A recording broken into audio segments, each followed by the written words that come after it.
guerra, né, que foi vamos supor assim, o grande motivador, né, do suicídio dele. Né? Então, esse aspecto que as pessoas não conhecem, assim, ele jovem, ele criança, brincando na fazenda, ele jovem, arrogante, pedante, ele não fez um curso de direito, assim, não fazia uma faculdade na época, ele contratava alguns professores de interesse. Então ele estudava aquilo que ele queria estudar. Santos Dumont alterna de momentos de extrema lucidez com outros que ele quase que esquece quem ele é. Então isso vai aos poucos trabalhando e destruindo ainda mais, né, a sua resistência psicológica. Colocando-se todos esses dois fatores e ainda levando-se em conta que de repente ele vê em 1932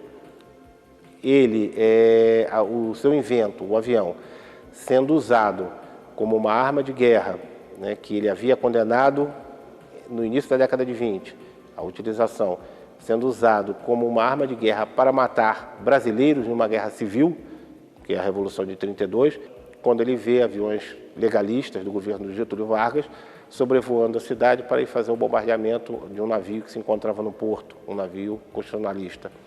Então isso é a gota d'água que estava faltando, né, para ele. E, em um momento de descuido do seu sobrinho, que tomava conta dele, ele comete suicídio se enforcando, né, com a gravata pendurada na porta do banheiro do hotel.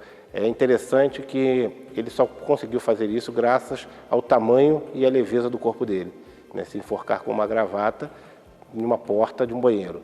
Então foi justamente em função de duas coisas que ele condenava anteriormente que acabou facilitando ele cometer esse ato extremo da vida dele. Então, essa questão do suicídio dele não deve ser atribuída unicamente ao pacifismo dele, a esse pacifismo, como nós falamos anteriormente, pós-Primeira Guerra Mundial, mas sim a esse pacifismo agravado por uma doença, por uma esclerose múltipla generalizada e até mesmo por problemas psicológicos que Santos Dumont já vinha demonstrando desde do seu período, né, de inventor, desde a época da virada do século XX. Então é mais interessante, para fins políticos, você criar a imagem que esse herói nacional, ele entrou em depressão porque viu o seu invento sendo usado numa guerra entre irmãos. O Getúlio estava usando aviação contra São Paulo e Santos Dumont morre em São Paulo. Então essa mudança da história, essa liberdade que se toma da história, é para você criar o mito do santo. O Santos Dumont passa a ser um santo, é uma pessoa tão grande que não aguenta ver a morte dos irmãos. Mas, na verdade, a história não é bem essa, né? A história é um pouco diferente. Mas é também fato de que, antes da Primeira Guerra Mundial, Santos Dumont oferece os inventos dele para a França usar contra, né, um inimigo, a não ser em um caso específico que o Brasil esteja lutando contra a França. Aí, no caso, os inventos são brasileiros, né, e não franceses. E, inclusive, o Santos Dumont, de acordo com um biógrafo dele, se alista no exército francês durante a Primeira Guerra Mundial. Então a gente fica numa situação assim, um tanto quanto estranha. Um homem que é pacifista se alista voluntariamente numa guerra, oferece os seus inventos para um país beligerante utilizar durante a guerra e depois ele se suicida por ser pacifista.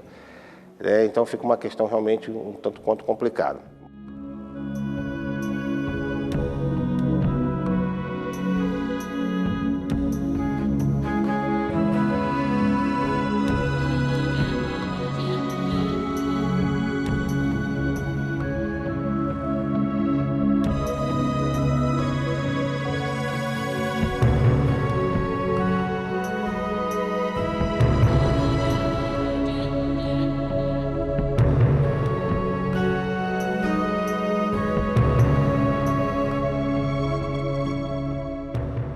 No momento em que o médico fez a autópsia, o médico teria notado o tamanho um pouco exagerado do coração do Santos Dumont comparado a um coração normal. Então, ele teria, à revelia da família, retirado o coração e guardado o coração como propriedade sua, realmente, até com a criação da Escola de Aeronáutica na década de 40, aqui no Campo dos Afonsos, hoje, onde se encontra um museu aeroespacial. E ele permaneceu com esse coração até a criação da escola, quando então ele entregou, uma vez que, na visão desse médico, aqui era o berço dos aviadores, Então, nada melhor do que estar no coração do Santos Dumont, o inventor do avião, no berço dos aviadores brasileiros.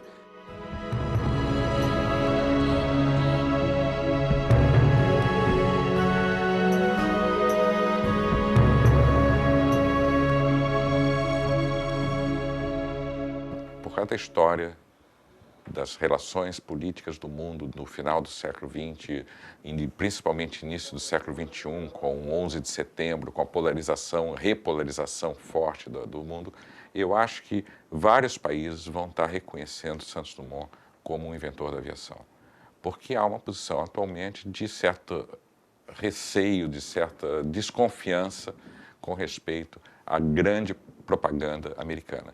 E os americanos, né, os Estados Unidos, eles deram um erro banal. Eles construíram um avião dos Wrights e não conseguiram voar. Então, também foi uma notícia negativa que mostra que o avião não era capaz de decolar.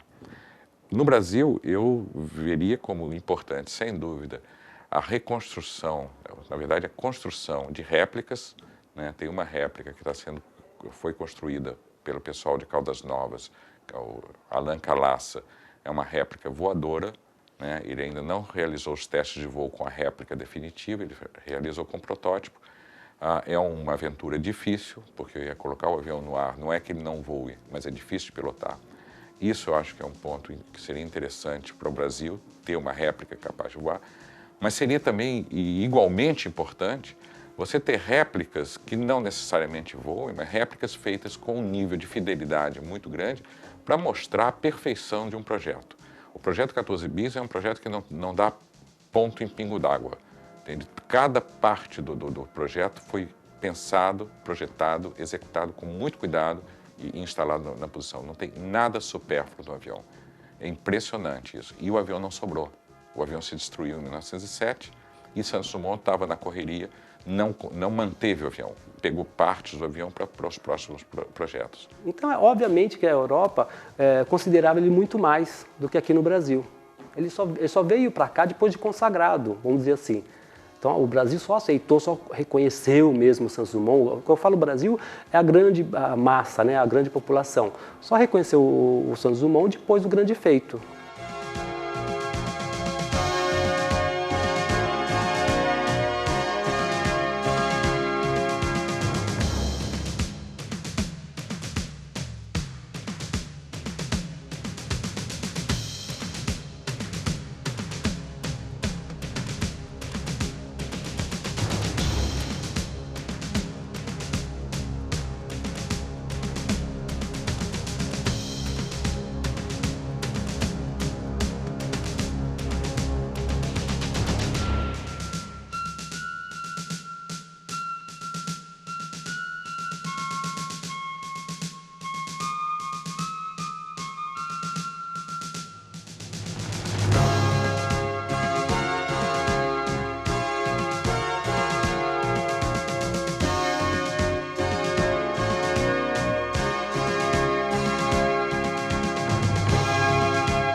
Sexta-feira, dia 10 de fevereiro, o Sindicato Nacional dos Aposentados, Pensionistas e Idosos da Força Sindical inicia um movimento pelo aumento no valor dos benefícios e a recuperação do poder de compra de todos os aposentados e pensionistas. Presidente, como vive hoje o aposentado no Brasil? A situação do aposentado hoje no Brasil, né, ela é muito delicada, porque nesses últimos 15 anos, a maior categoria que foi mais prejudicada é o aposentado.